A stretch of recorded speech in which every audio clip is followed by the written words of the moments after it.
GM. Welcome to the Boonafide Experience podcast. I'm your host, Kyle, but really, most people just call me Boona.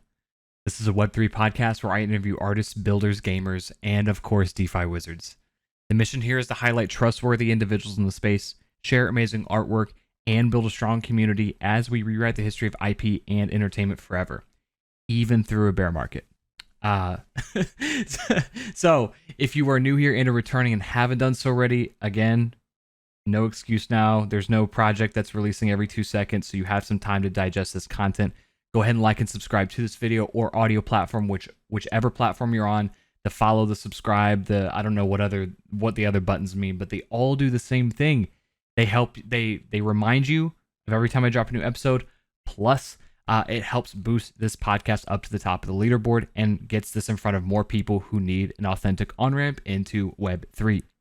If you're looking for even more access, I do have a Patreon channel where I do drop episodes early, as well as you also get a custom role in my Discord with a private channel, so more access to me and more access to the Patreon community. So if you want more access, website boonafide.com on the membership tab, and I'll also put a link below here. Now, before we get into this week's episode, next week's episode we're going to be skipping a week as I am about to head out to NFT NYC. It'll be the first time I've traveled out of the state in 3 years, which is kind of insane. So excited is an understatement. If I'm a little flustered, that is why. This is the first long vacation I've been on my own. Anyway, you didn't sign up for this. What you're here for is Chelsea Mealo. Chelsea, I actually met her I've seen her work around Twitter, and then I was in a space with Deez. It was about a month ago, and she just came up and just started like talking about her project with a lot of with one of her new photography collections with a lot of gusto, a lot of confidence. And I was just like, damn, like I need to learn more about her. She seems like a very interesting person. A week later, she was on the show, and I think 3 weeks later, here you are getting to listen to it. Chelsea has a very, very wild story. I really only think we got into like maybe 5% of it. The amount of depth that she brings to the photography community and the NFT community just as a whole is just unbelievable. She's putting on a gallery. She's helping put up a gallery and helping create websites and getting artists and curating for, I can't remember what the name is here in, it's called Comp Stomp Studios, and that's going to be live here all at NFT NYC. So she played a massive role in doing that. We don't even really discuss many of her collections. She's got a thousand miles out collection, and she's also got Dirty Girl on Foundation, which is more of an intimate photo shoot. And so really, really broad palette, and it's really fun to hear like how she goes about doing things, how she approaches art, how she approaches storytelling. And we even get into her last bit, which was her most recent project, which hasn't been announced yet, which is called Bad News. The best way I can describe it, at least the way I feel, is very Fear and Loathing, Western, and Bonnie and Clyde. I can't remember the other one, but it is a very interesting take on storytelling in the photography community. And I don't think it's been done before, and I'm super, super, super excited to see what she does with it. Again, very, very, very broad, but very meaningful. She is a class act. She recorded this on her farm. I may or may not. So there may be some noises that you may not be used to hearing on this podcast. But if you're a fan of Chelsea, this is a great time to hear more about her story. And if you're new to photography, this is a really, really great story about how to approach the space, how she came in, and how she's using all of her talents to do exactly what she's doing today. Ladies and gentlemen, Chelsea Mealo. Okay, now we're both recording. GM Chelsea, how are you? GM, I'm not doing too bad. How are you doing? Good. We chatted a little bit offline. This is actually a start. This is actually a first for both of us. None of us. It sounds like we're both not early risers. So no, the first day up before 10 or before honestly 11. I'm giving myself too much credit. when you're like, let's do it in the mornings, I'm like, shit. It's Memorial Day. It's a holiday. You seem stoked about doing it at 10. I'm just stoked about what I do. Like that's like there's not many things that like get me up in the morning and like I get to enjoy what I do. And I always try to do like, well, I always try. It's part of like my routine is like I'll drink coffee and do a meditation. And like this is the only industry that like actually fucks with like my ability to like meditate first and then jump into Twitter and go do the GM thing like we typically do. Right. And so like it's actually, that's how I know there's something really special here, is because if this is actually like getting in the way of my thing that keeps me really healthy and gives me a good roadmap throughout the day, there's something here. So if it's making you unhealthy, it's good. That's right. Yeah. Yep. And it forces me to like be super disciplined when it comes to that. Because if the only thing is that like the only thing I have to realize, if I just take 10 extra minutes where I don't log onto Twitter, I don't look at like, my day will be significantly improved. But I'll tell you, like, I am not that good at it. So, To be honest, this past couple weeks, I've been struggling to look at social media in general. I got to like get back to it. I've been like a little off. Yeah. Yeah. I mean, maybe we can like trade a little bit, maybe we can like give each other a little bit of energy here.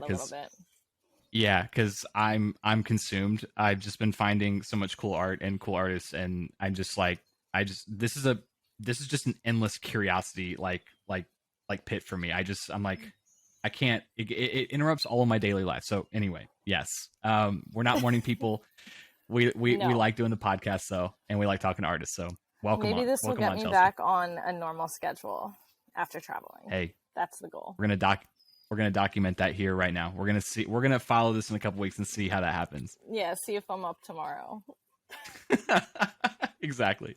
Well, Chelsea, thank you so much for coming on. Like, this is I've been following your work for a little while. Like, just I follow a bunch of photographers. I follow like in all photographers just like share all other photographers' work, and like it's like it makes it easy for me to find amazing people to like come on. And I just like I enjoy what I saw, and what actually prompted the invite to this was we were both in that D space the other day on like Fractional Friday.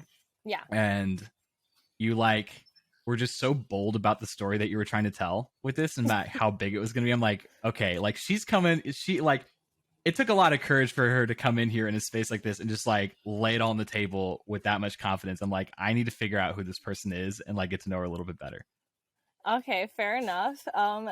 You already got me thinking about a few points. I definitely, just going back to photographers in the space, agree that I feel like I don't know if I'm just part of it, so like take it with a grain of salt. Mm-hmm. Go for it. I definitely feel like photographers in the space in general are the most like tight knit community as far as like supporting each other, and not only just within their own community, just within the NFT space in general.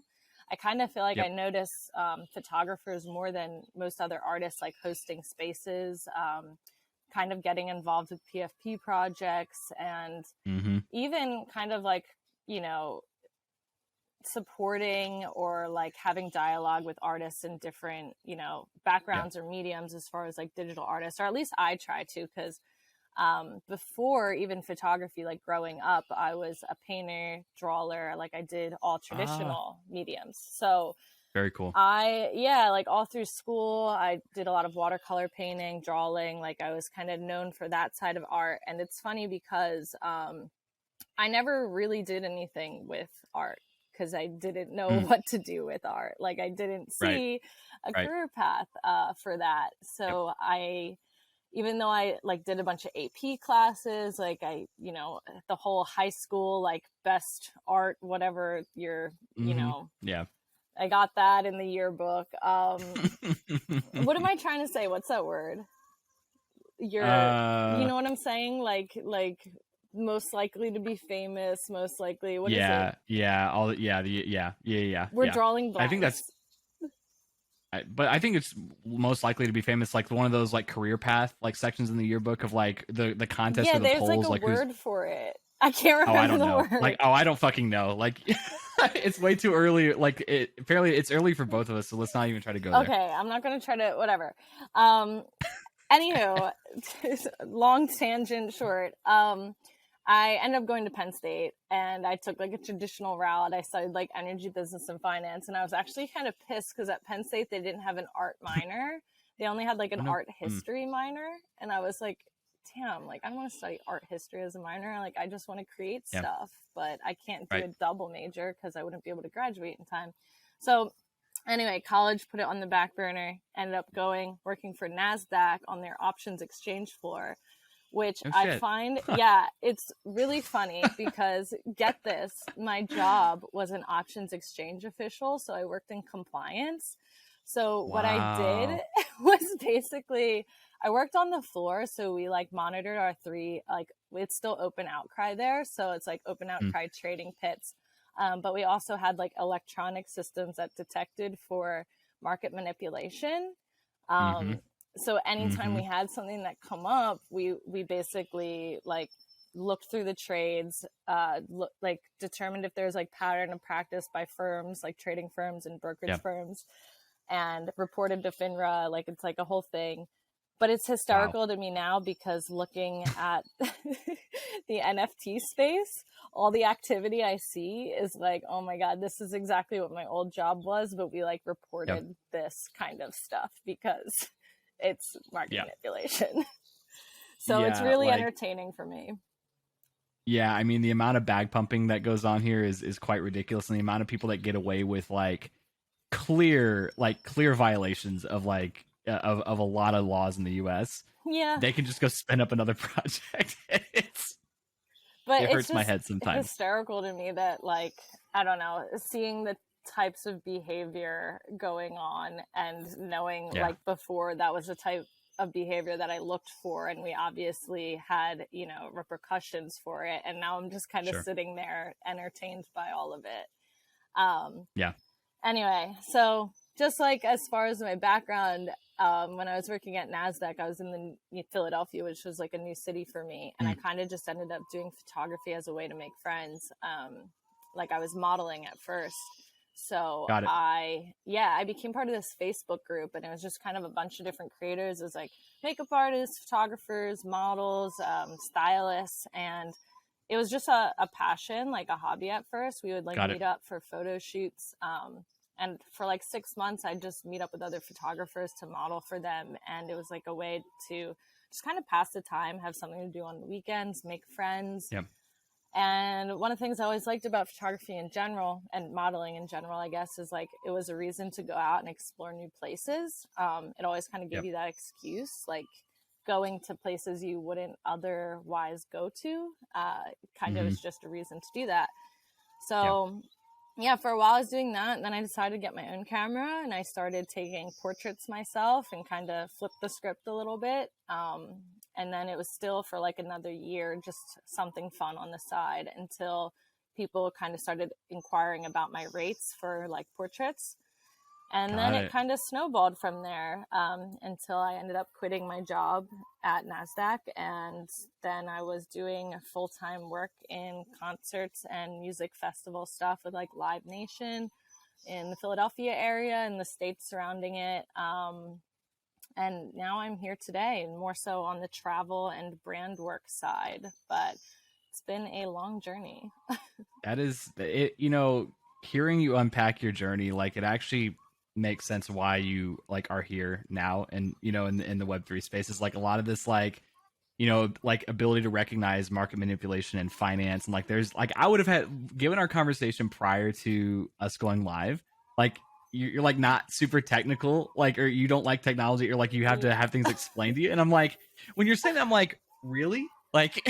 Like this girl is on the NASDAQ floor looking at market manipulation on computers, like, and she's not technically sound. No way. It's Get the fuck really out. weird. I'm like good at particular things. Like I've always been a really big like book smart person. Like I always graduated like top of my class, like always really good at math. Good at most. Can you hear the chickens? I'm sorry. A little, no, not the chicken. Well, Okay, because I can hear the birds. Okay, there's birds. Okay, I'm on a farm. There's chickens over in the background, and they're acting up. So I was just wondering. Anyway, No, but like that's even if the audience can hear that, we don't edit stuff like that out, because like that's what makes it. That's like what makes it fun. Like that's what makes this shit fun. Like, well, I'll like, point it out if you're hearing the weird sounds. That's what that is. You know, we got farm fresh eggs. Okay, that's what I'm gonna eat for breakfast later. Love it. Okay, so yeah, I've always been like super like analytically smart, but it's really weird and it doesn't make sense. Like sometimes, Mm. particularly for, I don't know, computers, I don't know why I struggle with them. It's like I can, it's like troubleshooting. It makes no sense. I'm like, have Mm. particular issues, I guess. Got it. Got it. That makes sense. Does it? That makes sense. Yeah, that well because there's some people that like they're real like because like you can work really good with with a camera obviously and you've been taking pictures for a long time and so I'm sure you're good with like Photoshop and good at like editing tools and good at that but when it comes to like just Yeah. systems in general like Yes. yeah that's For like back end that, stuff, I'm not good at, but like when I'm like oh using programs that are functioning fine and I know how to use them, it's like, okay, great. But when there's like issues with technology, I'm like, okay, yeah I don't know what to do here. I have this thing. I'm like I really try to be patient with everyone I come across. Like it's something I'm like I think I'm just naturally good at that. But the one area that I am it's like the soft spot for me or the area of vulnerability when it comes to like my severe lack of impatience is around technology breaking. Like I just get Oh, I yeah. go into like this I go into like this manic mode and I get so angry that things are not working the way they should. And I don't try to like ever breathe and take a breath and like just like approach it from like a solution perspective. I just like unplug it, plug it back in, fuck it. Like I'll throw up my hands, like I'll walk Yeah. away. Like I get so angry when it comes to technology not working right. Like I have no patience for technological issues, and I swear I'm cursed when it comes to technology. Don't, it's not just me. You can ask anyone else. Like Brayden will tell you that I have the most like obscure and random technological issues. They won't even make sense sometimes. My yes, phone, I just had to get a new phone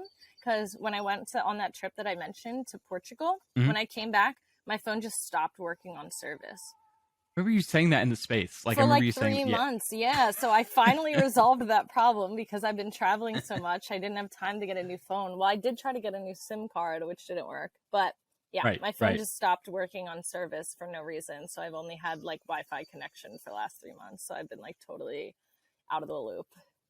Well, you're not missing much. I mean, you're missing Goblin Just Town and you're missing not not the okay goblins. derivative bears on Solana and Ethereum and Solana trying to cancel each other. So I mean, you That sounds really fun. haven't missed. I mean, it's fun. It's spicy. It's like, it's a little TLC drama, but People are it's just like losing it a little bit, right? this is what happens when you put bad market conditions for people whose entire life is the market. Like this is the best we can do. Like Right. this is the state of it. So we're kind of in shambles. The one thing that I'm glad I'm glad I have a curiosity outside of like PFP flipping and market like analyzing. Like I honestly am terrible at analyzing numbers, and I'm it's not something I typically do. I like the There's art. like a bee you know, flying around my head right now. you are you so if that was me, I would not be as calm and still as you are. So I don't commend you like for that. bees either, but it's fine. Yeah, it's fine. It's fine. But yeah, people definitely have regressed into sitting in spaces of thousands of people and making weird sounds. I've Goblin noticed. noises. Yeah. Yeah, yeah. Gotta love it. Gotta love it. Well, like, so we got a lot. Like, you have like a really wild journey. So, like, I want to touch on a few points. Like, you mentioned like you already answered one of my questions about like why you got into modeling. It was like Hmm. to like pass the time, like meet new people, get involved with more communities, and almost like an excuse to travel. It sounds Yeah. like you like fell in love with like photography as a byproduct of doing that and going different places and being around those people. And so I'm like curious about like your like where was like your first moment with like Web3? Like where did you like figure out about this and like where did you like first become curious? So, yeah, doubling back a little bit because I just kind of Okay. wanted to Yeah. wrap up what we said because I kind of forgot to Sure. mention the whole idea of the reason I brought up art in the past and not really knowing a career path with it and subsequently not studying it in school and then taking this traditional route. Mm-hmm. Photography, I know it might seem obvious, but it did seem like a way to where I was finally like, oh, this is feasible and I can make money with something that's creating. Sure.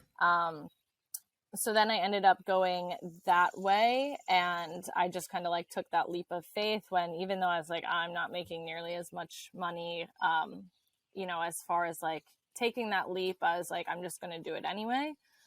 I Mm-hmm. had some money saved up, so I decided to, just give it a try. And I was like, you know, you can always get a new job and stick with corporate Yeah. life if you want. And just to this day, I never ended up getting another job. I just kind of have still found a way to make it work. So in the last couple of years, I've been doing that, just different types of jobs in, you know, concert work, brand work, tourism work. And then I think it was last summer was the first time I kind of became aware of the Web3 space. Just kind of from peers talking, like Braden was talking about it, and some others were kind of discussing NFTs. And I was just as confused as everybody else is when they start. But I definitely saw the potential and I kind of got involved. And what is funny is that I have a horrible like stage fright issue. So for a Got it. really long time, like even in the clubhouses, like I was terrified to talk. Yep. And even when Twitter Spaces began, like it took me a really long time to kind of get comfortable enough to get up there. Mm-hmm. And I think one of the first actual spaces that I felt, you know, at that level, like friendly enough with everyone, because it takes a while to build connections in this space. Like It does. you'll start following people, you'll see what they're doing, you'll comment and share, but it's not really the same as like actually feeling like you understand them as a person. But it is crazy because I think like in Twitter, like the amount of friends I made over the last year is like incomparable. Like as you know, I was on Instagram for years and I would meet up with people and whatnot, but I feel like there's been like hundreds of people I've met on Twitter in the last year. But after a few months of kind of, you know, sitting in the back of the class, so to speak, for Clubhouse and Twitter Spaces, the GM show, which, you know, like it's like Keegan and Amos and Jack and Roller's Space. They were doing it every day for a while. I think they still do it pretty often, if not every day, like Monday through Friday. They just kind of like shoot the shit in the mornings. And they're always just very low key, like open people. And they started like inviting me up. And yeah, that's just like the first space that I kind of started actually chit chatting in. And then I also wanted to challenge myself because I was so bad at speaking in spaces and kind of like nervous. I decided like it would be a good idea to start my own space. And me and 3 other girls, I think you may know like Kelsey J, Kelsey, Emily, Moose Child is her handle, and Cassara, we started like our space called The Zone. And we do it pretty regularly. We were doing it every Wednesdays for a while. Now it's a little more sporadic because we're all traveling. But we started this space and we were hosting it first as a means to kind of be like women that are more open and provide a safe space for, you know, people to chat and like ask their questions or just talk about whatever they want to talk about. And it actually really helped me overcome that fear of talking in spaces. So now I'm able to go up in spaces like Tease's Spaces and just run my mouth about whatever nonsense I want to talk about. But yeah, because for so long I'd be one of those people where like my palms are sweating, like I feel nauseous, like I can't, you know, too scared to talk. But actually hosting the spaces helped a lot in overcoming that, especially as people were like really grateful. Like they'd be like, oh, I'm so happy you're, you know, holding that space. It like gave me the confidence, I guess. Exactly. I mean, I can relate in a lot of that because like when I first started speaking in Clubhouse, I mean, I remember the very first Clubhouse I was invited to speak up in, and that they actually gave me the floor to speak, and I just very similar to you, like super, like literally sweaty palms, like stomach felt like it was turned upside down.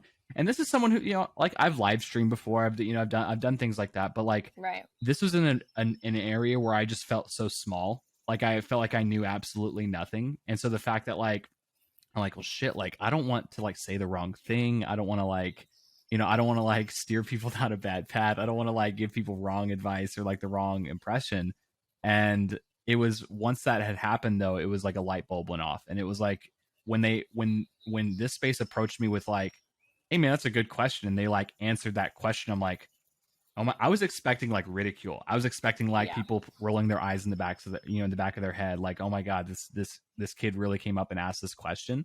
You know, and that's, I think, very similar to, like, it sounds like we overcame it in different ways, but like that's, I think, the magical part of this is that people are actually way more supportive here than I ever had anticipated. You know what I mean? Absolutely. This a lot more open embrace, and even in spaces like D's, like, you know, D's has got a big name, and you know, I've had him on I had him on the podcast last year, and he always invited me up to, like, he always like, when I would request, he always invites me up. But I still just get, sometimes I just get petrified, you know, Yeah. because like that, it just, the level of status that he has and the people that are listening, it's still that same stage fright. You know what I mean?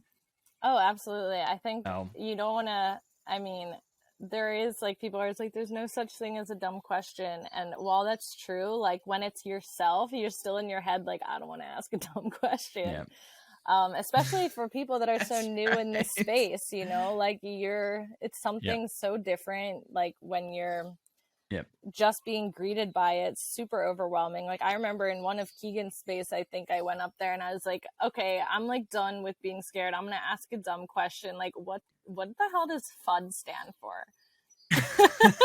Because I don't know I what love that. anyone is talking about. This was again like probably a year ago at this point, but like it's funny because when I asked that question, half the people were like, "What the hell does that stand for?" Like I know what it means, like I know it's a Right. bad thing, but what does it actually legitimately stand for?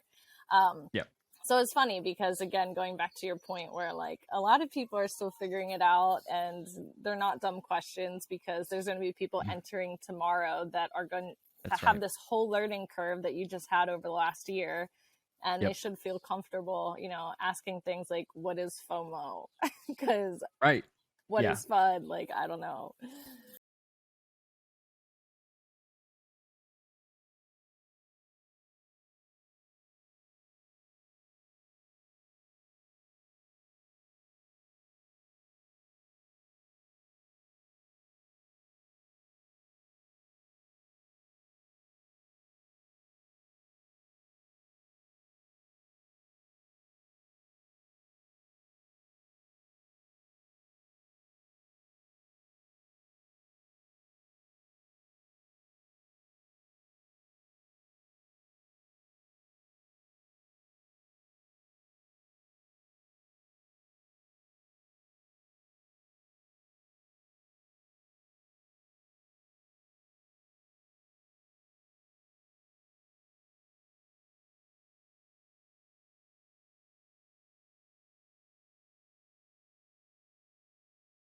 Yeah. um, Exactly. it's definitely overwhelming, especially you know you're talking to a bunch of people you don't know, and people are just default to assuming that if you don't know what you're talking about, like people are going to think less of you, but that's really Right. not the case.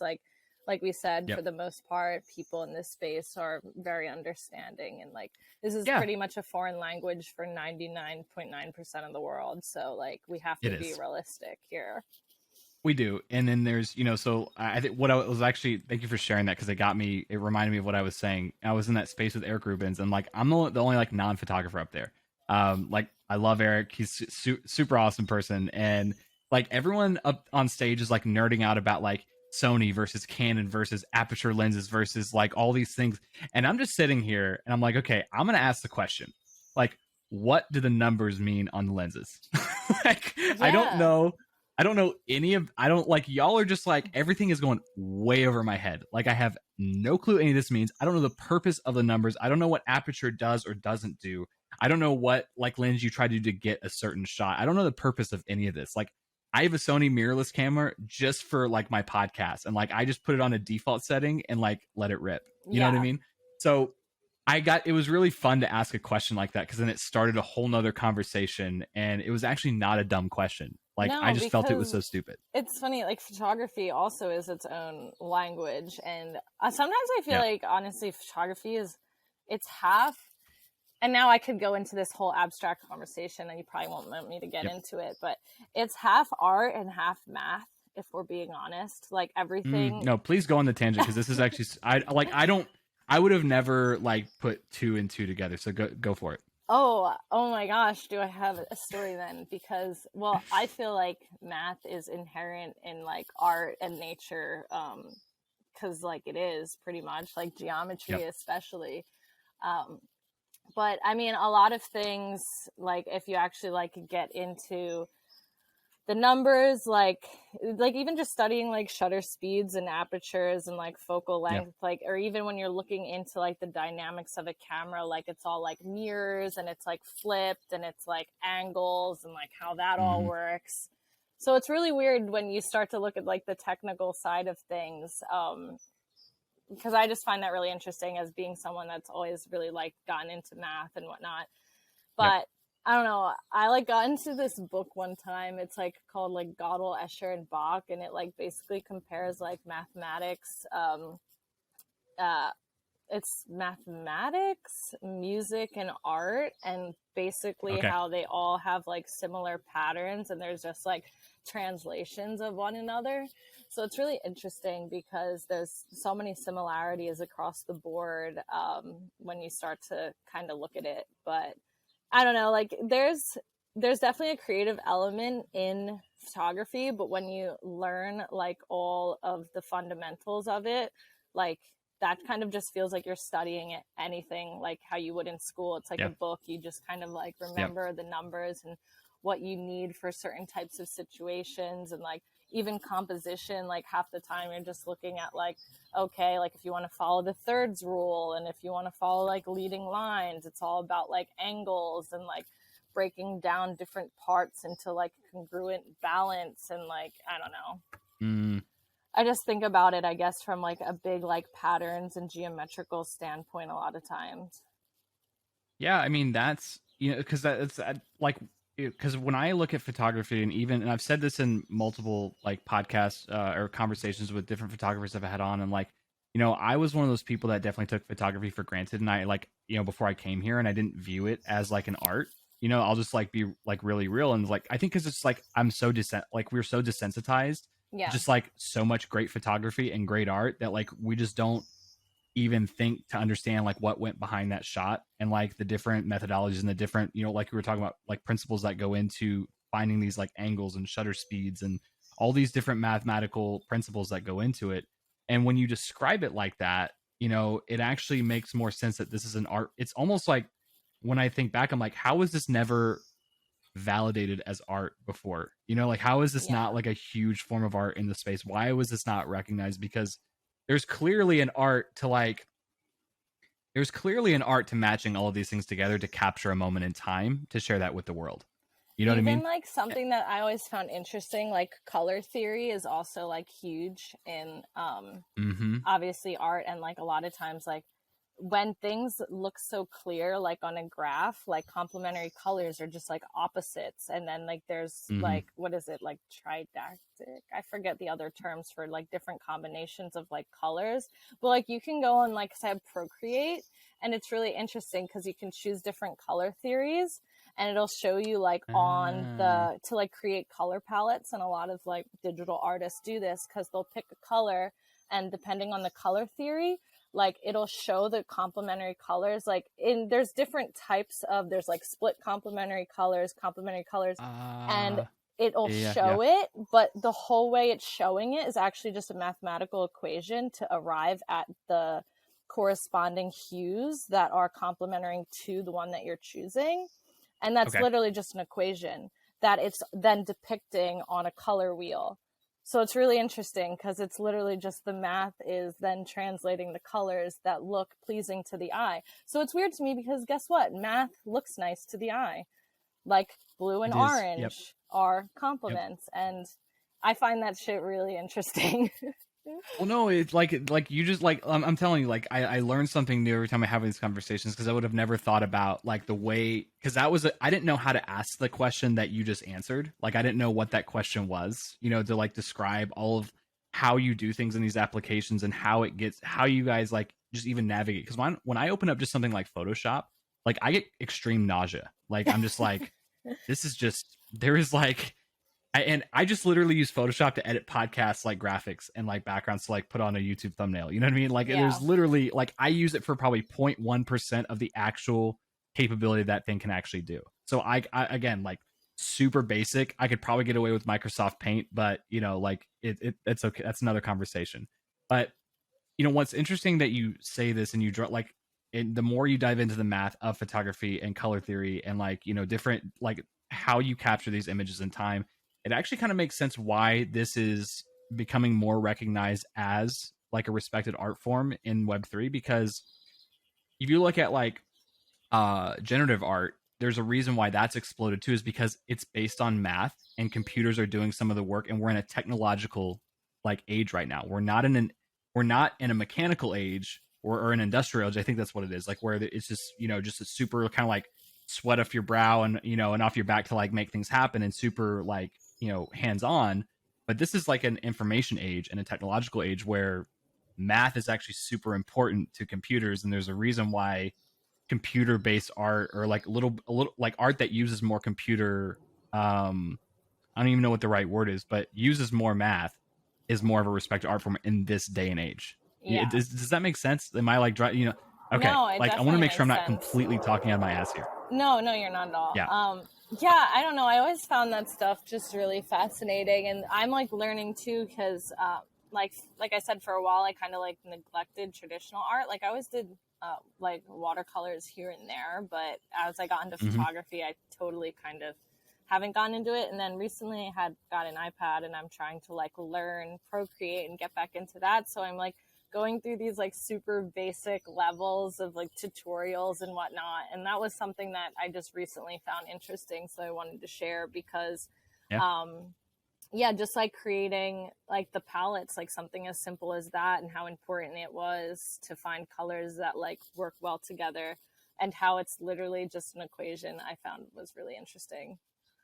It's super cool to see how you like started off in like traditional art and like watercolor, and like how that's actually like art is really just art at the end of the day, and how that's like come into play with you doing what you're doing now. You know, like how it's actually like your experience with that has like allowed you to be doing what you're doing now at the level that you're doing it. Um, do you ever have like a do you ever like feel like a draw to ever go back to like traditional art, or like finding ways to make traditional watercolor digital? Do you ever like have that curiosity? I do. I'm a bit out of practice right now. One of the things that's a bit Mm, challenging, I think, is well, one of the things that has been the most challenging is I haven't been like still enough to mm, do art like traditionally because I travel so much. And yep. for a long time, I like didn't have like a proper studio set up. And like when you're painting, like you kind of need a space because stuff Yep. gets everywhere. Um, and it can take me to actually finish a painting like weeks. Like it's Yep. kind of different with photography. Sorry, there's fighter jets You're now. good. You're good. Um, so photography is a little bit differently because like I can go on a trip and kind of create a lot more. And as far as you know, profitability, like I work with brands and I'm able to, it just makes more sense from a career standpoint. For art, it can take me, and it's probably also because I'm not just super in practice. I'm a bit slower. I haven't been doing it Yep. routinely for years. So it can take me like 3 weeks or something to finish one painting. Got it. So for a lot of Got it. reason, I just didn't have like an incentive to do it, even though I loved it. And I was kind of getting stuck for a while, like having just like creative block. Like I'd kind Mm, of start things. Like I have so many half started like paintings, and yep. then I just don't finish them.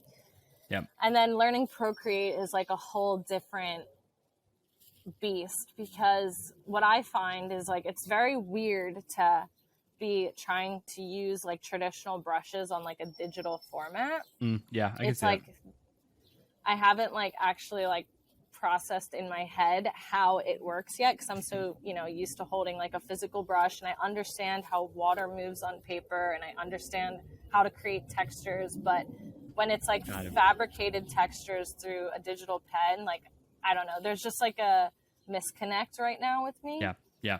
So that's just another learning curve that I haven't processed yet. Got it. But I'm hoping one day, because I was there's certain things I always thought would be interesting, like combining photography with digital art or doing some mixed media along that, like those lines would be kind of interesting. But again, just haven't had the time. I end up traveling every other week, and then I get distracted. Yeah, Yeah. Yeah. it's always something. Yeah, and I think with the speed at which information comes at us, and the speed at which we're constantly consuming, it's just our attention spans have. I'm only speaking for myself, but you know, my attention span to like actually sit down and do something has like turned into something monumental. you know, to like actually sit down and like take your time and do something like that, because we're just like, ooh, squirrel, ooh, this, like, you know, Yeah. it's insane. I mean, even just photography, like I've been doing, like I told you, I had, 4 trips in the last couple of months, and the amount of Yep. images that I have not edited. So for me Yeah. to like be like, oh, I'm just going to go paint instead of catching up on all these photos I need to edit, it's like Right. kind of hard for me to justify that sometimes. Um, I mean, even just this past project that I shot, how many images was it? Like something ridiculous, like 13,000 photos, I think, Yeah, I in remember like a that. week span. So that's a lot to go through. That is. And so I was actually, it's funny you mentioned it. I was literally about to like transition to what you're currently working on. You know, so like tell me like the idea behind this, what you're trying, like what story you're trying to tell, and like let's get into the weeds a little bit here. I'm super curious. Okay, so I guess this idea started very small and it kind of snowballed into something huge. When I was in Utah about 6 weeks ago, I was looking to rent a car. Like I was just like, I always wanted to kind of just ball out a little bit, rent a classic car and do Mm. a fun shoot. We were with our friends Rod and Blanca. They're two photographers and models. They're very talented. And we were traveling with them, and one of the reasons I didn't do it, there's 2 reasons. One was the options for the classic car rentals, like they weren't exactly what I had envisioned. Mm. Um, and we weren't really in like the location that I had imagined, because originally I had just like this idea in my head of like a deserts and like big cacti. And we were kind of around Salt Lake, so it was nothing like that. And I was like, you know what? I don't want to force this idea. I feel like they don't really have the car that I'm looking for. They not the location that I had Mm. in mind. And then I was talking to them and I was like, what are you guys like doing in the next couple months? Like I would like to do a shoot like this somewhere, maybe in Arizona. And they're like, oh, well, we're actually going to Arizona in May. And I was like, oh, you are? Um, they have this huge camper, like super sick camper that they put in like building over the last couple of years. And they actually had, sorry, more fighter jets. They, they actually had plans to go to this Overland Expo. It's like this huge Okay. convention event where there's a bunch of brands and whatnot. And they wanted to like show off their expo. So they were going for a weekend in Arizona. And I was like, well, do you guys want to just come out for a week before that and like do some fun shooting? And they're like, yeah, we're down. So then it just started to kind of like pick up steam, and I was like looking at cars, Mm. and they had like the perfect car that I kind of envisioned. It was like a red 67 Mustang convertible, which was pretty much the epitome of what I had in mind. Yep. Um, and I was like, you know what? I'm just going to rent it for like 4 days so we make sure we get all the shots that we want to try to get. And so we decided to rent that for 4 days. We picked the location like around Tucson because that's Saguaro National Park area, and Mm-hmm. just all the Yep. surrounding area has all the huge cactus. Like it's kind of funny because it's not a traditional spot we would normally go to for landscape photography, because it doesn't really offer too much Yeah. in landscape photography, but it's like such a sick vibe and it's perfect for lifestyle stuff. So between there and Phoenix has like the Superstition Mountains and some other really cool areas. We decided to go to those locations. And then as I was thinking over the coming weeks, I was like, you know what? I'm going to just stylize this whole shoot. Instead of just doing a car and doing one little shoot, I'm going to make it really complicated and ridiculous. Because that's how I work. Yeah. Yeah.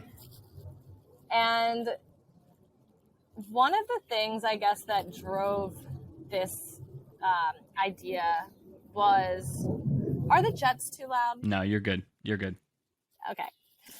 One of the reasons that kind of like triggered this was I don't really feel like I follow like any specific type of photography. Like I'm kind of all over the place, from landscape to portraits to lifestyle to like detail shots. Yeah. And I've always kind of been like that.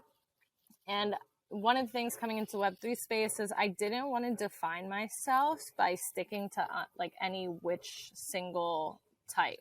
I think I'm gonna And I feel like, I'm gonna interrupt and yeah, I'm yeah. gonna interrupt you because like I feel like that's like what was super like made me super curious about your work when I started taking a peek at it. Is like, you know, you had the Dirty Girl collection on Foundation, like you do like a lot of landscape photography, and like you're just clearly like trying like, and I say this in a good way, but like trying to like put your like trying to like go in multiple areas. You know, you don't like ever want to stay pigeonholed into one spot, and like you try to like at least explore the combination of everything all together and never stick to just like one style. Because like to me, like sticking to one thing is kind of, that's like why I like interviewing multiple types of people on the podcast. Like if I only stick to like one thing, then it gets, you know, then I pigeonhole myself and I get trapped as like being that Yeah. style of person. So I think I just wanted to pause and say like, that's like what I really like. Dirty Girl was like actually the first collection on Foundation that, even I think before I was following you, like that's like what that was like the first collection of yours I saw. And so to like hear all this cool story, kind of like the Fear and Loathing vibe, and like that's at least the vibe I get.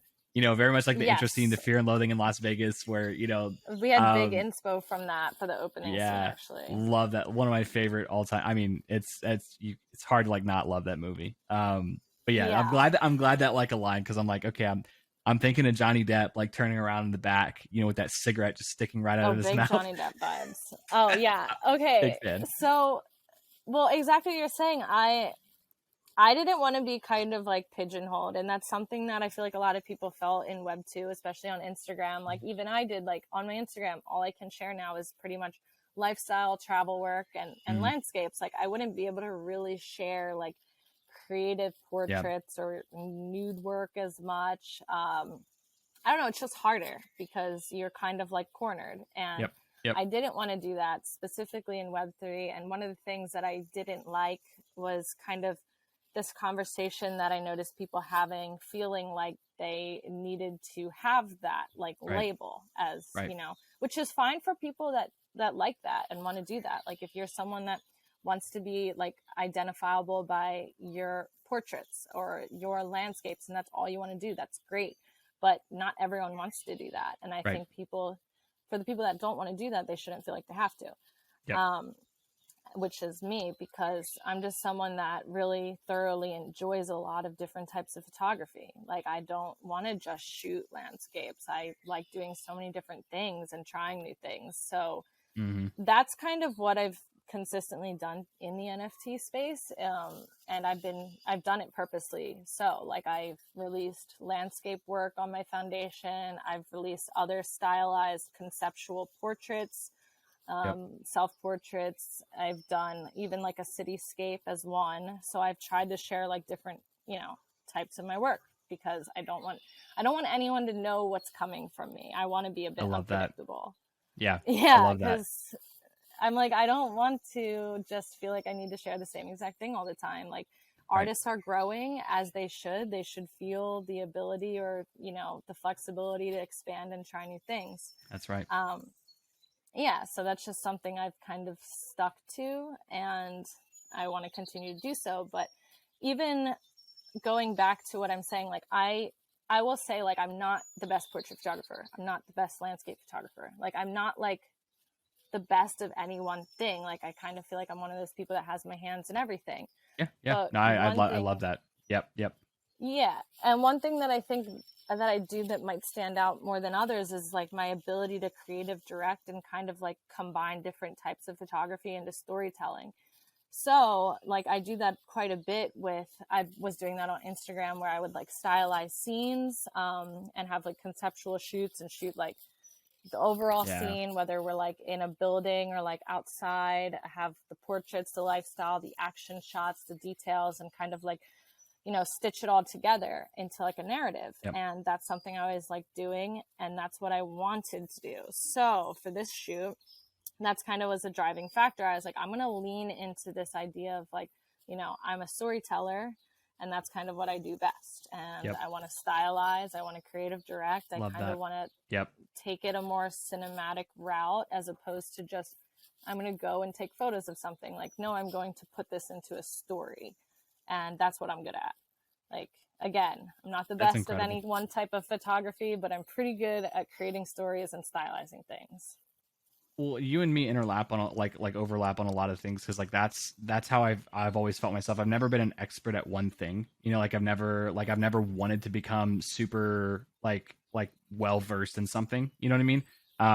I Yeah. kind of just like to dip. I like to put my toes in different different areas. You know, and explore Yeah. that because it's and even with interviewing on the podcast, it's like like I like what actually scares me the most as well is like interviewing people that are like doing glitch art or like super abstract generative art and like I don't know anything about that but at the same time if I don't ever explore things like that in addition to what I'm exploring now like you know you just kind of like eventually become stale and so um I can really respect that because like when I saw all of your work I'm like okay that's cool that you like have your hands in multiple pots but it's like you're probably you're probably like way better known for like combining all of those together and that in itself is so unique and the ability to like keep your audience guessing and to keep your community guessing like it casts such a super wide net and I think what's really cool, and I'm going to put some dots together, and you can tell me if it's correct or not, is that like you get to cast a super wide net to your community. Like you have all different interests. Like you have some of the landscape, you have the nudes, you have some of the I can't remember the other style, some like the city, A like little some city. Yeah, yeah, I've city won. shots. So like you're going to attract all different types of people, and as someone who likes to collect and someone who enjoys like different styles of art, you never know what style you're going to really fall in love with, or like why something will mean something to you at a certain point in time. But I think the beauty of like what I see about what you're doing is that you're finding a way to cast the wide net, but at the same time bring everyone together because everyone likes a piece of what you do, and everyone's going to resonate with a piece of what you do when you tell this grand story. Did I get that right? Yeah, definitely a bit because it was interesting. Like even as I was sharing, because this was like a year ago when I started. I Mm, started with a bit of landscapes, and actually, I should bring this back because this is a good point. Landscape photography was one of the first things that kind of gained a bit of traction, yep. Yep. and that was the first couple of things that I had released. But then I ended up being part of Obscura DAO's Who We Are collection. Mm, I don't know if you remember this. They released this a while ago. Um, but I basically, there was like an application process where you submitted portraits, and then they gave you like a grant. And then part got of it. the project was to go out and photograph people within the Web3 space. So I ended up photographing like 10 people. And then you submitted all of the portraits of those, individuals. And there was like bios and whatnot. Very cool. And what they wanted to do was submit this huge like collective project. It was on Foundation. The first one was they had like two collection Who We Are collections, but the first one was on Foundation. They had 100 contributing artists that were submitting portraits, and each of those artists were submitting portraits of other people in the Web3 space. So what you get is basically a huge collection of a variety of people in the Web3 space, from I like that. not just the discretion of one person, but from 100 people. Yeah, And it was all over the world. It wasn't just, the entries were coming from photographers all over in different cities. that's cool. And Yeah. yeah, it was really cool. And it was a nice thing to be a part of because it was something bigger than just myself. And it was the first time I ended up sharing portrait work in Web3 through Ah, this project. So I ended up sharing for that project 2 portraits. And it's funny because one was actually of myself because I was like, I think you guys need more female representation. mhm. Yeah. And even though I submitted like 10 people, they just liked the portrait of myself. And then the other one was a portrait of Amos, who I think you know Amos. And those both ended up going into like bid wars super late. Like I think they were minted for 0.35 and one ended up selling for 2 and one ended up selling for 3. Dee's bought the Amos portrait. Got And it. then John Darcy bought the portrait of me. But those were just like crazy because I never had traction really like that, where it was like these crazy bid wars of like multiple people interested going like late through the night. Um, and it was incredible. And so for that, as when portrait work was still rather new and didn't really have that type of love yet, so to speak, it was really cool to see that. And Yeah. then immediately after that success, the first thing that I ended up minting was a conceptual portrait of myself. And that was the first time that I minted something to my own foundation. And then I was like, you know what? Very cool. People like this stuff. And then now Yeah. we see a lot more interest in it. But at the time, it was definitely new. But it was nice seeing that, and that project definitely kind of catalyzed my my want or like need to share greater diversity of my work to in Web3.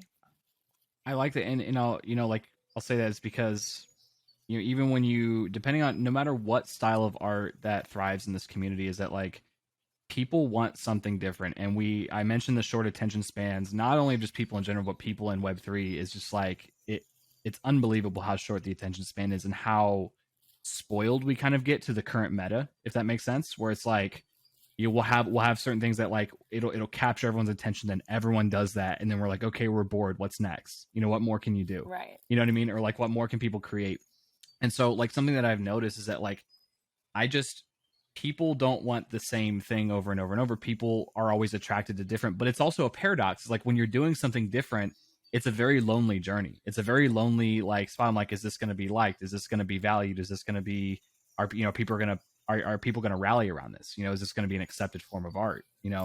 Um, but I find that like it it does every single time without fail. I mean, even like poetry now, like I had Anna Maria on here and she's like an award-winning poet, and now is like, her like poetry is like taking off in NFT Liverpool. And it's like, it's actually something different. You know what I mean? It's something that's not awesome. really fully recognized in the space, and it's cool to see people that like in different types of work that haven't really carved out a name or carved out, I guess some attention to like see that happen in real time, and I've recently noticed like some also like nude portraits have like also been coming more to the forefront. Nude yoga girl, and then you have Oh yeah. Ayala. Is that like I can't say her name. I Ayala Musa. want I want to say that's how you say it, but I also don't Okay, want to be all right, wrong. I I right. So know it's of her, of course. you know who Yeah. I'm talking about, and people Yeah. here, Yeah. if they're in Web3, know who I'm talking about. But it's really cool to see like certain things come to the forefront that haven't been necessarily popular, but it takes a lot of grit to get to that point, because that just didn't pop up out of nowhere. It No. took some risk, it took some courage, it took like stepping out. Like we're already on our own here in this little like whatever you want to call this thing, that we call Web3. Like this is already a very like outskirts kind of like community, and so stepping out Yeah. on the outskirts within the outskirts is got to be a very challenging task, but it's always And go ahead. oh, sorry. I was just gonna say, yeah. I mean, the nude community and nude artwork in general has like a kind of um, particular challenge to overcome as well, because they have like all the issues. Like I have a lot of friends, obviously, that share it. We kind of have like this little chat that we're all in, and like people are just always getting censored or like shadow Mm, banned or their accounts taken down, and they're just trying to share their work. yeah, And another thing about that is like I've heard issues of like collectors not always wanting to share even that they're collecting this type of work, because it can also hurt their accounts, because that's they get interesting. Yeah, reported, they get cited. Like even my dirty girl, like when I pull it up right now, like even though mine is like completely covered, like you don't see anything, it's just like I'm yeah, naked but you don't see anything. right. However, there's like even like there has been a warning put on this post, like on mine, and like so And everyone that's in that community has like that constant like censorship that they kind of have to deal with. And like some people have had their accounts getting taken down like 6 times, so it's just like a struggle because their work gets like wow, hidden or whatever, and they're just trying to share their art. So that's like just another thing to overcome. And from a collector standpoint, it can be hard for them to even share that on like what they're collecting on Twitter, because they don't want their accounts to get possibly like taken yeah. down or whatnot. So yeah, that's a whole other thing. But What's we had quite a what's few discussions about like all that, which was fun. what's really interesting is that like Twitter I've always recognized as the platform where that was a little bit more loose than Instagram was. Like Yeah, because I mean there's like there's all sorts of communities on Twitter like that share like that that have that same element to it. It's like that always kind of confuses me that like that's gonna get you shadow banned for like actually producing art. You know what I mean? I Um, know, it's really sucks, to be honest. yeah, But I do.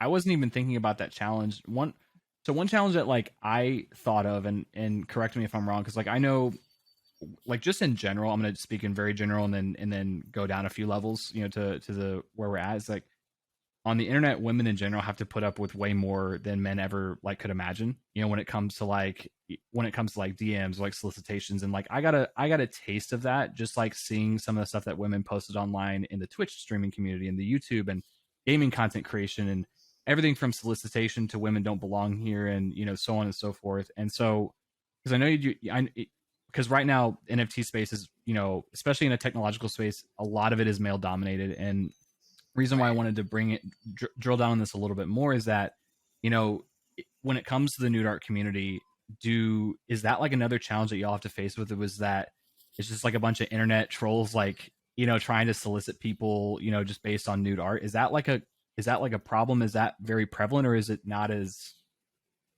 prevalent as So as I think it is? it definitely always has been an issue, and I'll just talk from my Yeah, personal experience because I feel like obviously everyone has different personal experiences.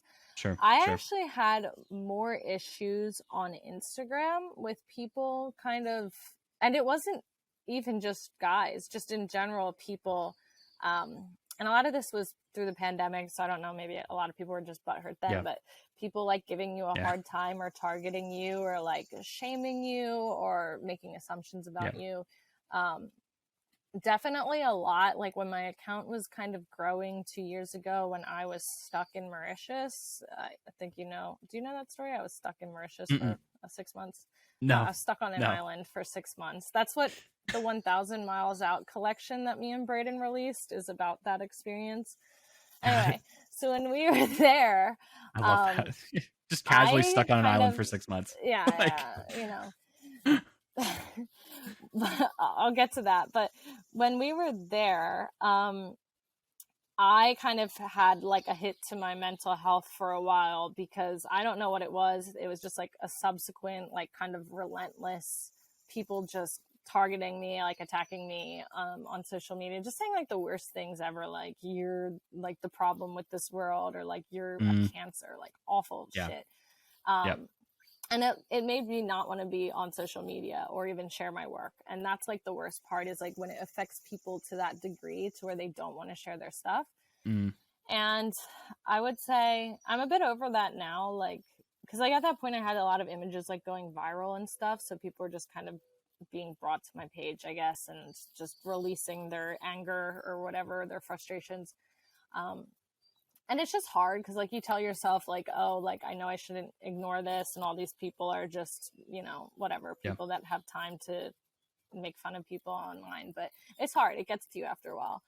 The yeah. one thing I'd say about Web3, I haven't had it that much. I definitely don't think I've had anyone in particular like commenting or really saying much as far as my collection in particular. But I do think that there are some that may struggle, especially people that are models that share nude work a lot, like more often than Yeah. me, that feel targeted either by people that are collecting and maybe don't have the best motive in mind. Right. And Right. that's something I think people do need to be aware of, because I don't know, I feel like some collectors or people may be collecting and trying to like get on someone's good side, but in like a weird way, you know, Yeah. and then maybe Yep. they expect like kind of like inappropriate friendship, or even I heard of one case where someone like basically expected someone to go out on a date with them. Got it. Yeah. And it's like, Yeah. okay, no. Yeah. And like then Yeah. people feel scared about sharing that type of work and they don't want to do it. And then they kind of get, you know, turned off of social media and the space in general. So I think that's just one issue for people to be aware of and to steer clear of, because women should obviously feel like they can share their nude work and not feel like guys are just going to collect it because they have some other, you Motive. know, end goal in mind or Yep. something. Yep. Um, but personally, for me, like my collectors, I don't have any bad experiences. I have actually really good experiences. They're very supportive, and a lot of them have even joined me in spaces to talk out about issues like this. Got it. Like Patrick James is very vocal and supportive of the nude community in general. He's amazing. And yeah, so I wanted to, yeah, that no, was a little ramble. I'm glad you shared that because like it's always been something that's because I've started to see it more on my timeline just with the more artists I follow and the more it's just something that I'm starting to see more and I was always super curious because Yeah.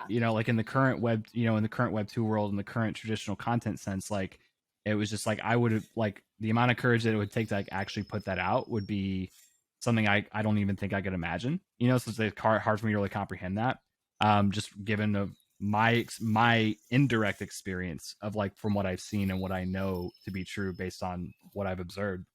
Um, but what I've noticed like a little bit more overall, just in the way, like even though there are some clowns here and some people that probably have some sideways motives in Web3, like I'm glad you shared that. That's actually super comforting in a sense to know that like you actually have collectors that support that and that are genuine and that can see the work that you're actually doing and see it for an art without kind of this like more Yeah. sinister nature behind the collection. You know what I mean? It's Yeah. it's almost comforting in a sense to know that like people that are spent and you hate to like put this kind of like I don't even know what the right word is, but it's like when people generally pay for things, the more they pay for something, generally the better, like the less expectations they're going to have because they know what they're buying, they see the value in what they're buying.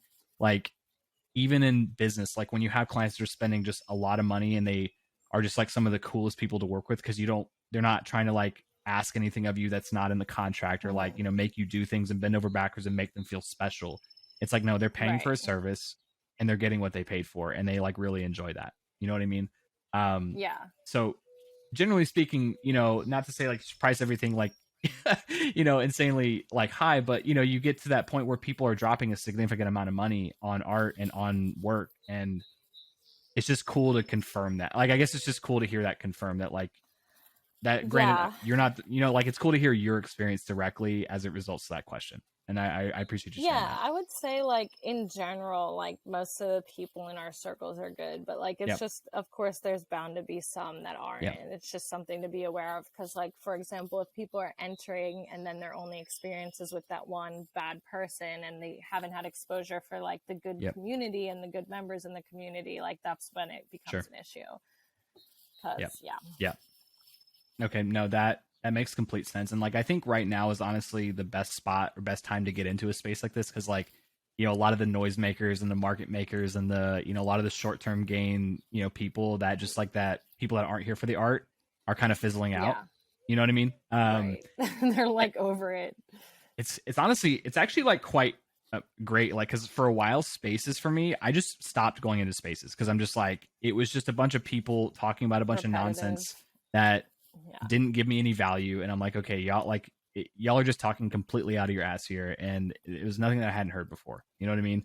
And now I'm like okay cool, when I see an article I'm like cool, I actually have the time to read this, I can trust this, there's people still creating and spaces are like a lot more structured and like they have a purpose and they like and even if it's just rambling and bullshitting, like it's very clear that like that's what this is and like for specific people or like it's targeted at specific people.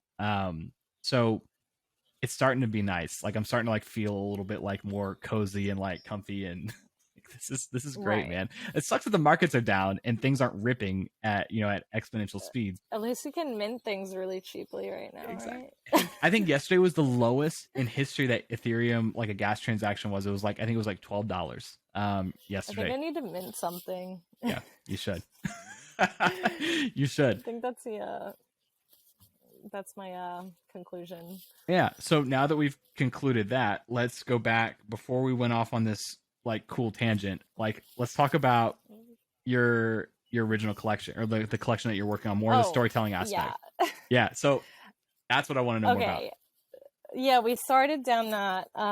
So I decided to do this storytelling aspect and I wanted to stylize everything. So I basically spent weeks researching and collecting like vintage props and clothing items, everything from like, you know, briefcase to like prop money to Yep. like antique replica guns and clothing and lighters, just Love everything. it. Like I spent way too much money collecting just things that I can incorporate into the shoot and to, you know, add more elements to the story.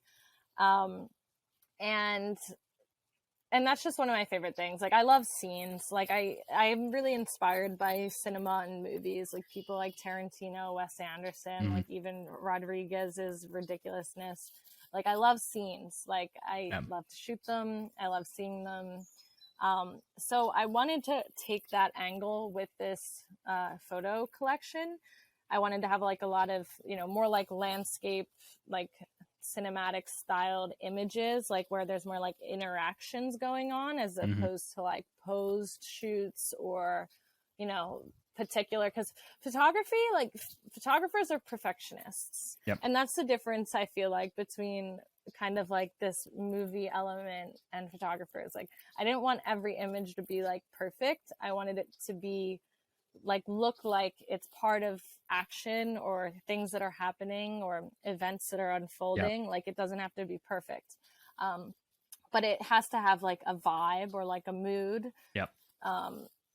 And when I was kind of thinking about this story element, I was like, all right, let's go a step further. Like I'm going to see if my roommate Nick was someone that I started my photography career with. I'd mentioned that we did a bunch of concerts and music festivals over the year. We worked with Live Nation and everything like that in Philadelphia for many years. And he's an incredible videographer. And since I wanted this idea of like storytelling and a narrative, I knew I wouldn't have time to do both. Like if I can't focus on photo and video, it's pretty much near impossible, especially when we had like a time element to it. But I asked him, I was like, would you be able to come out and shoot like the video portion of this project?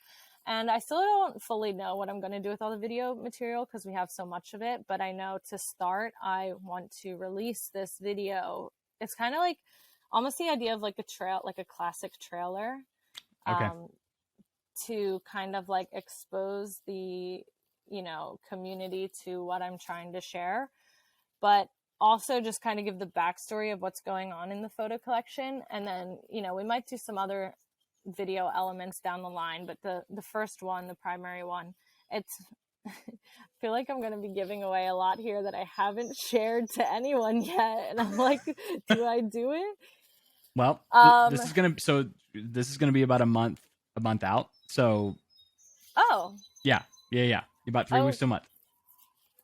All right, I think I can start sharing then. Okay.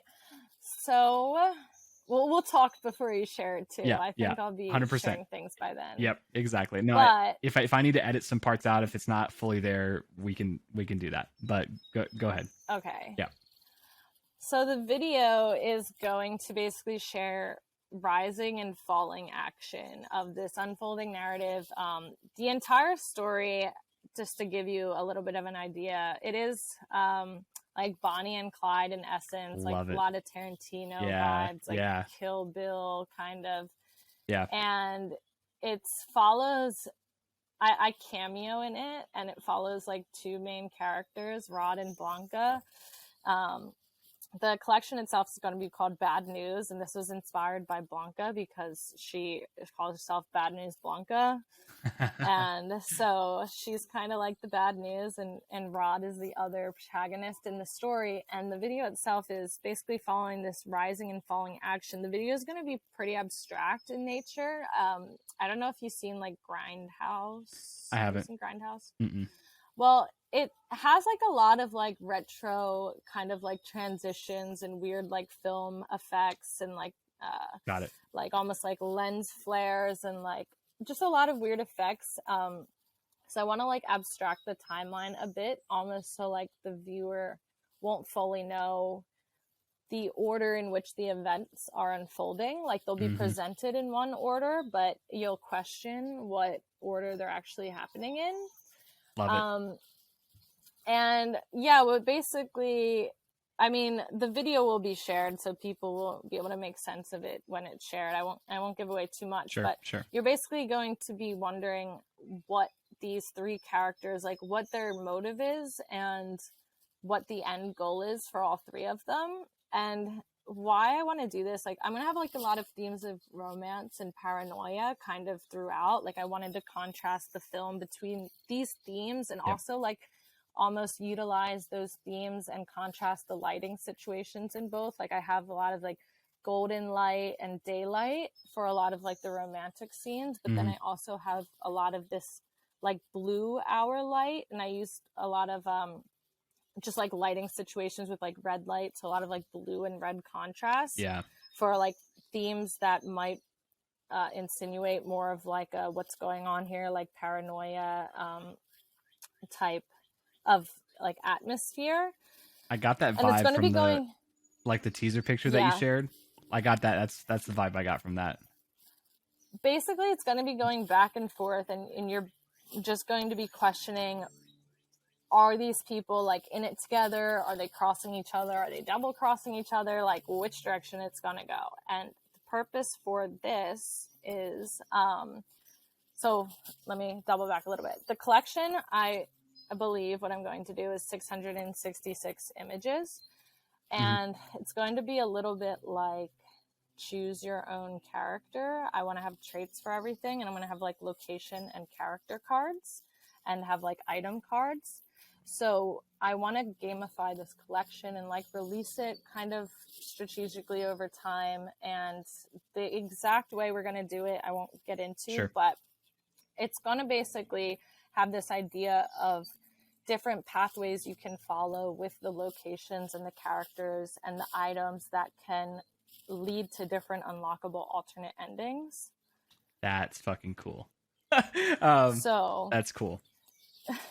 I shot those on like this special 3D Nishika camera. It's like an old school film camera. So I wanted to create an experience that kind of reflected the narrative a little bit, because the narrative in essence is like this like getaway, almost like heist on the road, like kind of classic, like a little bit of Bonnie and Clyde Yep. like experience. And I wanted to kind of reflect that within the gamification and make it more interactive as far as the collecting experience goes. But I still think there's some options as far as, because I want to give collectors an option, like if they want to collect versus actually Play play the the game. game. Yep. I think there might be an option there, because for example, if I add traits to everything, there'll be cards that are like rare, or like pieces that are rare, but those aren't necessarily the ones that are necessary for, you know, like a Sure. character card is still a character card. So you'd have like Blanca or Rod or the couple or the woman, which might be my cameo, and based on like the scenes and whatnot, that, or the location cards, like in combo with the characters, like they basically just lead down different pathways. So that was kind of like in essence what I thought. And so the video component will be there to help kind of like give the audience more of an understanding of what's going on, to make them wonder like, where is this all leading to? And then Got the it. collection will have all these different scenes and all these different people. And yeah, I'm really excited about it. Will there be the question? And is it? Will there be? Is there going to be just one video, or are there going to be kind of like multiple videos staggered throughout the storytelling? So we're working on the video now. We're starting it. Originally, I was thinking of doing one core video that kind of shows these scenes, and because it starts with like Blanca, she's on the road, she's like writing this postcard, you don't know who she's writing it to, and then eventually like Rod comes into the picture, but then there's also a scene where like Rod is with me, and he's like giving me, or I'm giving him an image of Blanca, and you're kind of like, why is she giving him an Yeah. image? Like, is he supposed to go look for her, or does he already know her? Like, when did they meet, before or after this? So it's kind of like just this whole element of when are these events unfolding, and who is working for who, or are they in it together, or is this kind of just like a coincidence? Mm. You also, it just makes you question basically everyone's goal, because it's also like as far as my cameo, like what is my deal about, like why would I want to find Blanca? Right. Like, is it because I'm looking for her because she has the money, or is it because I maybe know her from the past, or maybe like, you know, everything's a setup. It could go in a million different ways, and I kind of wanted it to be open for the Interpretation. viewer to kind of Yep. to interpret their own way. So yeah, it's kind of like it's fun. I don't know, it's abstract and it's different, but That sounds like a lot I of think fun. it'll be really vibey. Yeah. And yeah, I just kind of wanted to do, like, I wanted to do something with traits and rarity for all the different pieces that'll be in the collection.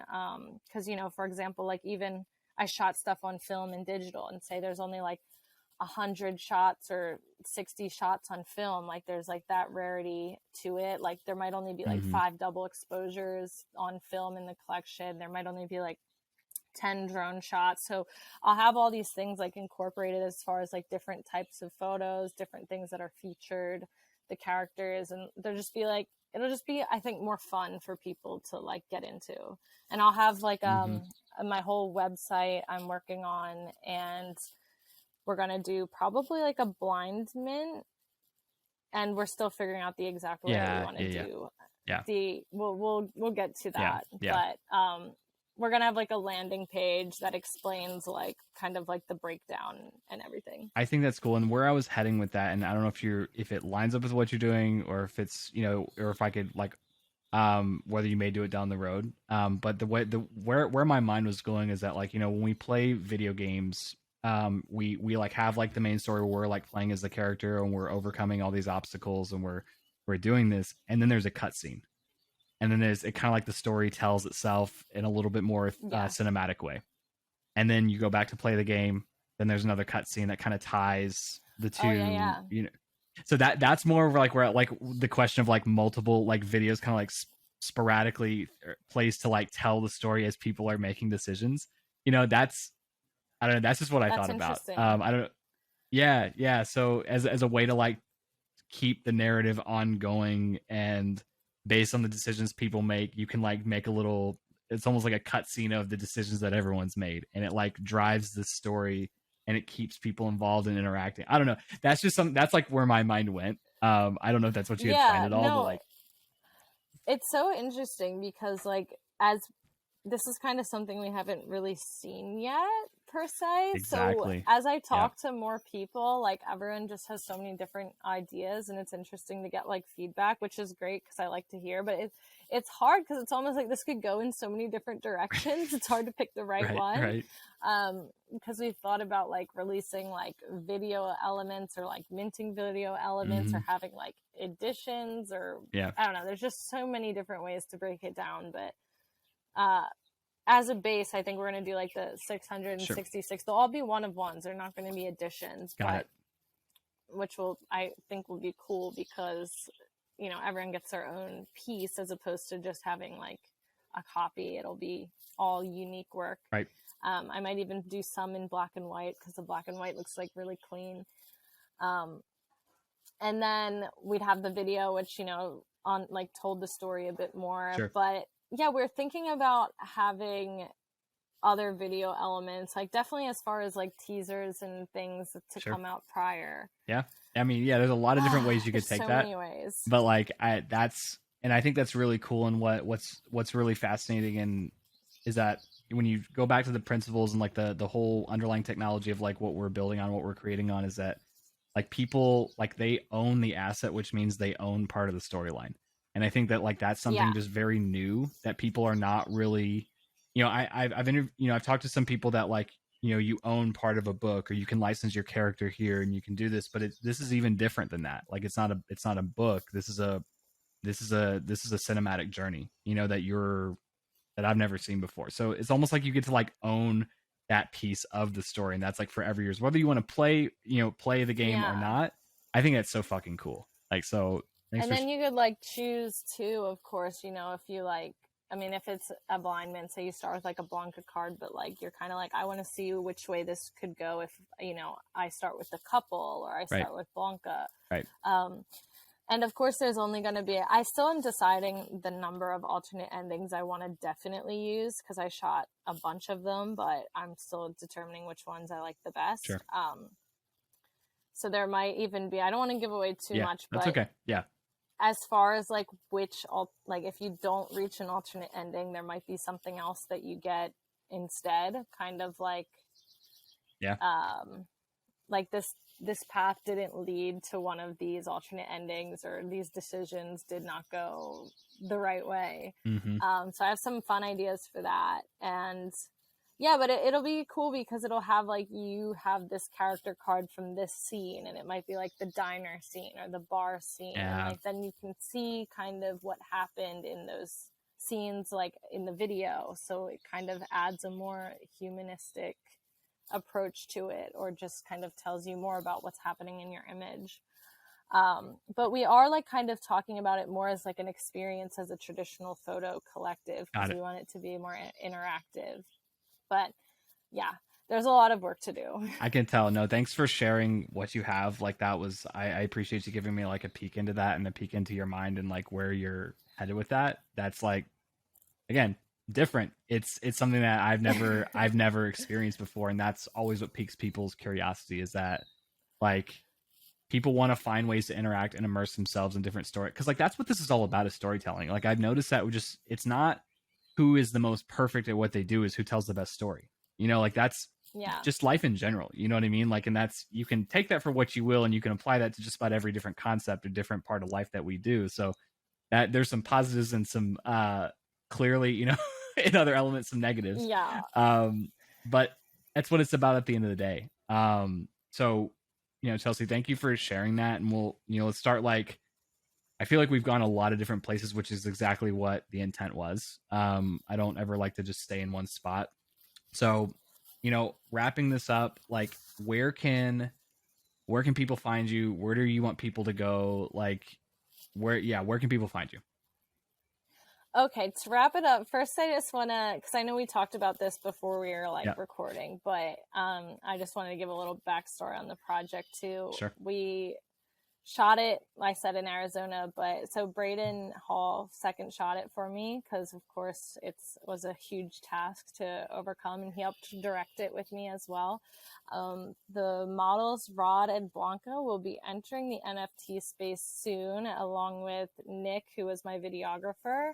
So all three of them I'm working on like onboarding through this process, and hopefully they'll be releasing their own work, because I'm telling them, you know, with the exposure with this project, hopefully they'll be able to get some of their own work shown or exhibited to collectors.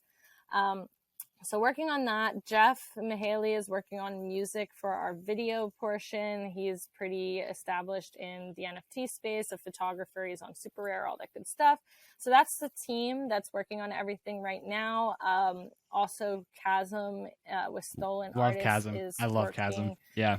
Yeah. He is going to be working on our website when it comes time to do that.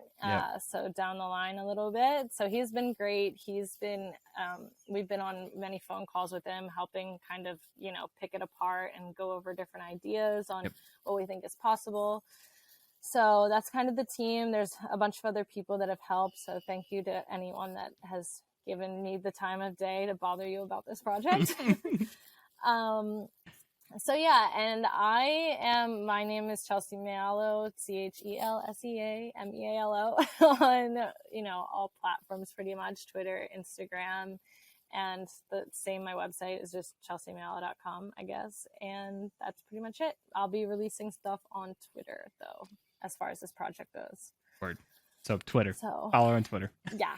I just have to edit and cull through 16,000 photos. So wish me luck. I will. What did I say? 13,000. 13,000. Yeah. It's kind of like the fishing story. You know, every time the fish gets a little bit bigger, you know, each time you tell the story.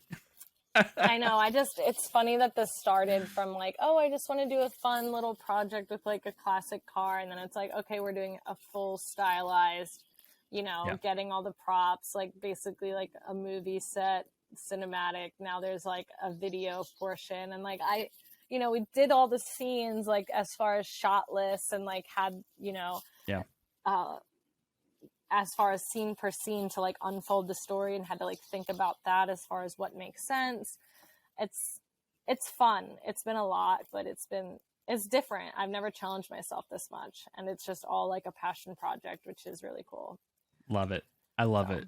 This has been a treat. Thanks for like, again, like giving me a peek inside your mind and your experience and like how you do things. It's been you know, I always I always try to like learn something new, because I try to find, again, people that are consistently, you know, have their own unique traits and like that are just wildly talented. And so I want to thank you for coming on. This has been a lot of fun.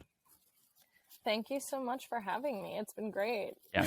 The best was when I thought we were recording already, and I was like, That's right. Yeah. Well, I'm like, oh wait, we're not recording. That's right. Yeah. Hang out for a little bit afterwards, just so it finishes uploading, and we'll chit chat a little bit afterwards. But Chelsea. Okay, cool. Thank you again for coming on. Thank you.